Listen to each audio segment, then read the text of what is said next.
Setting, the American Dust Bowl, 1930s. Tone, atmospheric, slow-burn horror. Story, 12-year-old Eli lives in... Ha querido jugar a ser Dios y en su arrogancia ha condenado a la humanidad a vivir para siempre en el temor.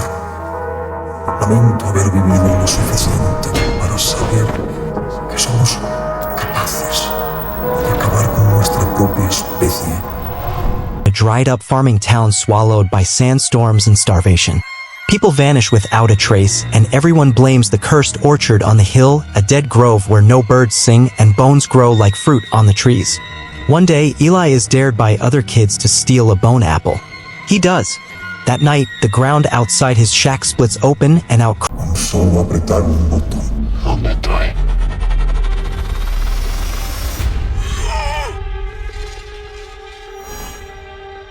Este libro es el compendio de cientos de años de conocimiento. Es un manual para construir una máquina para volver en el tiempo.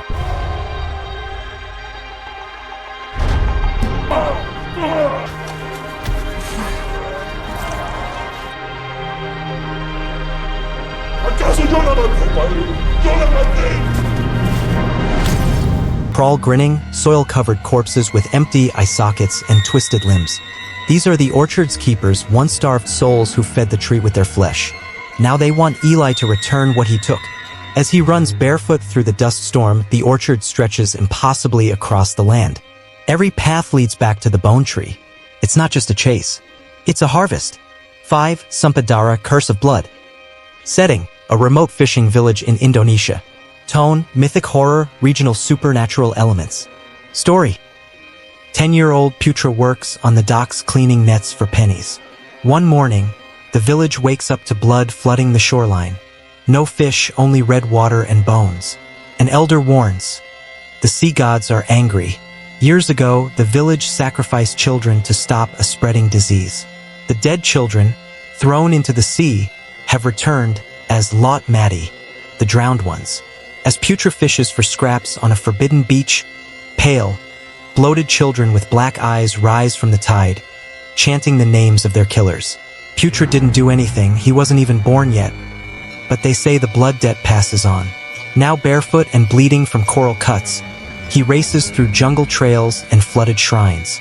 The only way to survive is to reach the mountaintop temple and break the bloodline curse, before the drowned children drag him into the Red Sea. 6. The Last Ice Cream. Setting, modern-day slum on the edge of a city landfill. Tone, heartbreaking horror with surreal visuals. Story, 9-year-old Ronnie dreams of buying her first real ice cream. Every day, she digs through garbage for recyclables, saving coins in a rusted tin. One day, she finds a half-melted ice cream cart abandoned in the landfill, perfectly preserved, ringing its bell. A voice from inside whispers, "Free for good children." She eats one. That night, her dreams twist. Children with cracked faces and hollow mouths crawl out of dumpsters, moaning and twitching. They chase her down narrow alleys, calling her sister. The next day, other kids start vanishing. Ronnie learns the cart was cursed, used by a demon during a plague to lure starving souls. Now it wants more. The ice cream never melts. The bell keeps ringing. And the undead children want her to pull the cart next. Title, Whiskers. Setting, a decaying apartment building in a quarry, emotional horror. Story, in the middle of a zombie outbreak, Mina, a 12-year-old girl, hides alone in her crumbling apartment. Her parents are gone, presumed dead, and the city outside is silent except for the distant groans of the undead. Her only companion is Whiskers, a small white cat with bright green eyes and a torn ear. Every night, Mina blocks the doors with furniture and listens to the scratching on the stairwell. The building is overrun. The elevator is dead. No food left. Just her and Whiskers. One night, Whiskers disappears. She hears a low growl. The sound of a window breaking. She follows the faint trail of bloody paw prints into the hallway and down to the 5th floor, which has been completely abandoned since the outbreak. There, in an old neighbor's flat,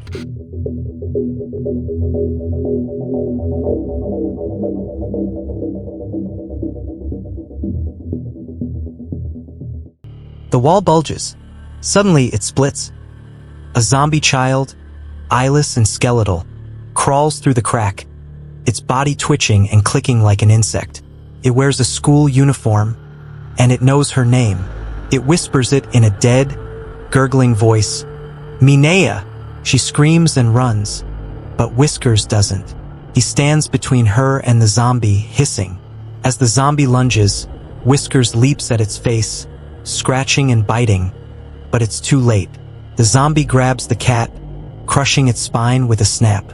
Mina runs, shaking, weeping, but when she reaches her apartment, she hears scratching at the door. She opens it. Whiskers is back, alive. His eyes are now pitch black. He purrs, and behind him, from the stairwell, come a dozen more scratching footsteps. The infection has found a new messenger, and it purrs.